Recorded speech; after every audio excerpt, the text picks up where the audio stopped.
गोष्ट आहे एका तरुण ताकदवर मच्छीमाराची.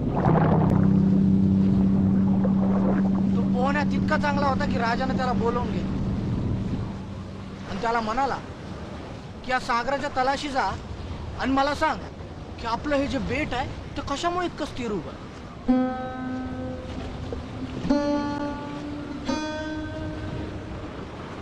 तर मच्छीमार सागराच्या तलाशी गेला.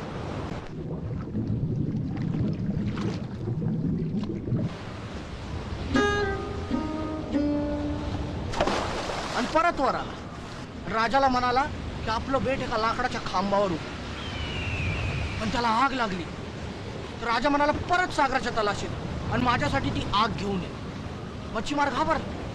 पण राजाचा आदेश म्हणून तो परत तलाशी गेला. तो परत आलाच नाही. काही लोक म्हणाले तो मेला.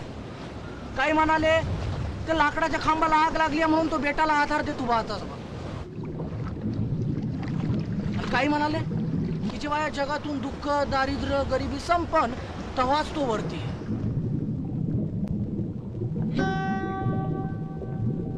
प्रत्येक माणसाला आपल्या जिंदगीत खुश राहायला पाहिजे आणि चालत राहायला पाहिजे. काय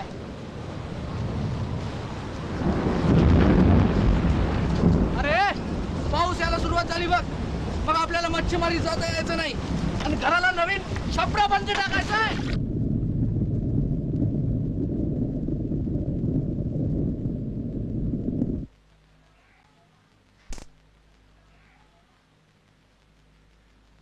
तुझे बाबा अजून माग आले नाही का समुद्रावरून? ते हुशार आहेत.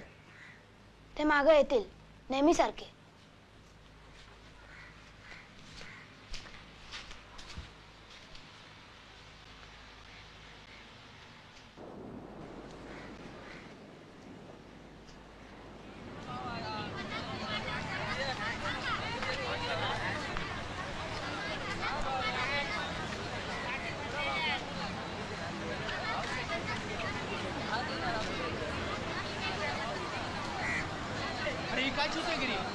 गेली 3 दिवस 3 रात्री मी उन्हा पावसाचं कष्ट करून हे मासे धरलं आणि हा भाव लावताय तुम्ही. अरे माझ्या घरचं काय खाणार? मग 2 मन ठेव. मच्छी विकायची असेल विकणे तर इथून चाल झाला. तुम्ही सेठ लोक ना सगळ्या एकाच जातीचा. सगळा साला एकच भाव लावणार.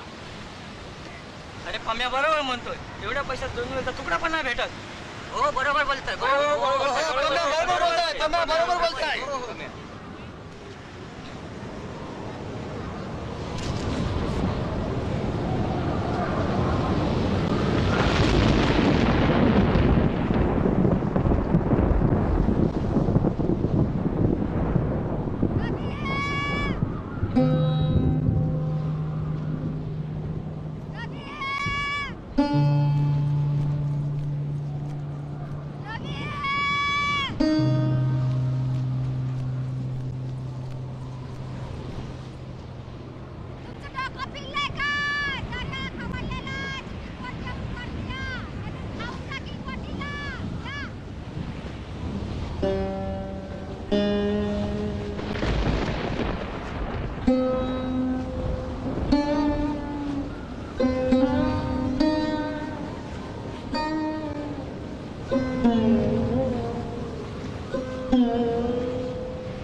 आपलं पोट या समुद्रावर आहे.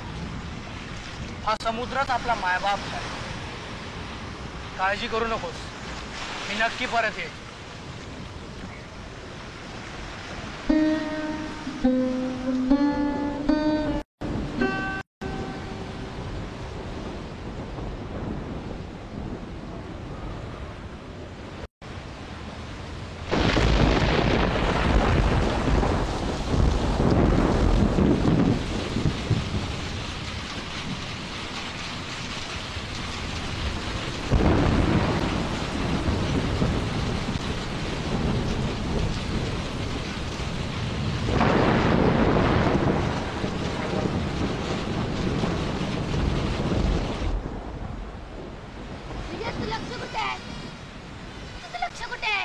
दिवस झाले मला ना वाटत की वाचला असेल. सगळ्यांनी सांगितलेलं त्याला कशाला जाता, समुद्र खवळलेला आहे, पण नाही. त्याच्यामध्ये सांगता येते. त्याला काय बी नाही झालंय, काय बी नाही झालं त्याला, शांत हो, शांत हो. त्याला काय बी नाही झालंय. आता बिड्याकडे कोण बघणार?